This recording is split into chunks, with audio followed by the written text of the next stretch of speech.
What's up, everybody? Welcome to the Rewind Theater for the Order 1886 gameplay. I'm one of your hosts, Greg Miller, alongside he only does everything, Colin Moriarty. Man, I'm tempted to just do that intro over again. It was so bad. You didn't like that? You don't like the Order? Yeah. Oh, it's very good. It's very creepy. All right, you've seen this gameplay. Now I people have. are getting to see it. Yep. So this is what I saw in Santa Monica a few weeks ago.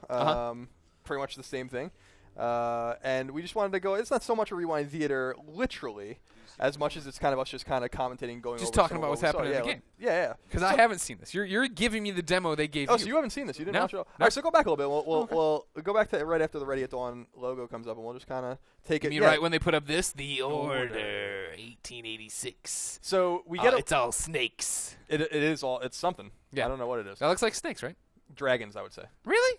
Dragons ain't heads? got necks like that. No? That'd be a snake, son. I don't think dragons exist, so I don't really know. Well, I don't think they. Yeah, they don't exist.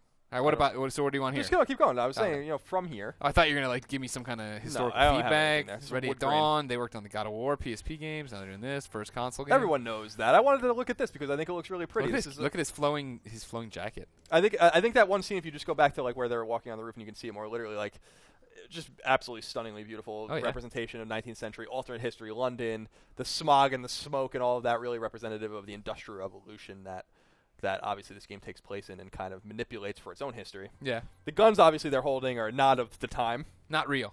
Look at the wind physics are really cool, whipping the code around and stuff. The really fine engine that they've made here. Doesn't run very well right now, but yeah, you talked about that in your preview. You got a lot of flack for it, and then it comes up in this video. Well, you'll see. Yeah, Look at his binocs. Yeah, so this is another piece of technology that doesn't quite exist. They're talking to each other. I think you'll see they talk to each other through walkie-talkies too, which is not of the time period. But neither are the blimps in the air. Yeah, that's alternate history for you. So here's a little bit of gameplay. Revolutionary Gears of War. Looks really good. That jump's a little awkward, but the environments look good. I thought we were in England. Why is he saying Monsieur? He's French. That's Lafayette. He's French. He's French. Always making their baguettes. So here's where we see some gameplay, and this is where it really turns into a third-person shooter Gears of War type game. Right. There you see it's not running. Why is it? well. Yeah. What I like is this is one thing I noticed in my preview and noted immediately when I'm playing it, is you see like the gun in the bottom and like the bullets you have and stuff doesn't show up until you actually start fighting. So nothing muddies there's no HUD. There's it's very clean. The HUD's only there when it needs to be. Right. Gotcha. Damn.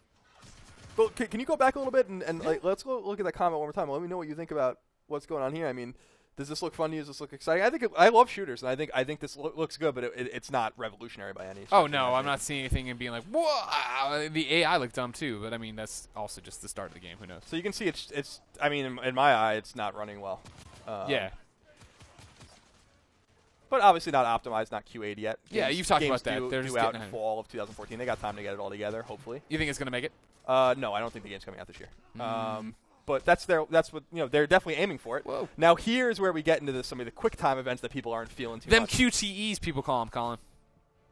But again, really pretty. Now, yeah, this is interesting. Apparently, this can go different ways. Oh, nice.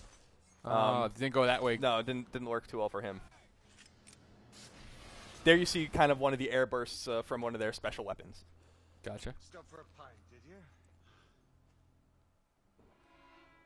Interesting that they released this wide with all these giant breaks in it and stuff. We're used to seeing it for B-roll. They give it to you, but yeah, I don't remember it being cut up quite like this, but maybe it was. I don't quite remember it beat for beat. Yeah. But this is definitely not fluid. Maybe they're cutting out some of the parts that don't run well or ruin the story. What you're seeing here is they're fighting the rebellion. I think is what they're called. They're a group of kind of underclass people that think the Order isn't doing them right.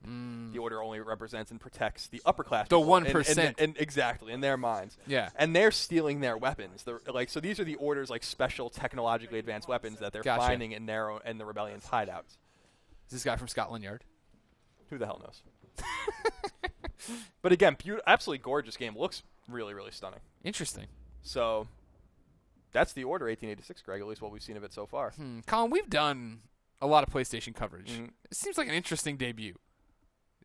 Everything about this game's rollout is interesting, Greg. I mean, that's the point I've been trying to make to people. Here's your first. I don't know. I mean, here's your first public look at the Order 1886.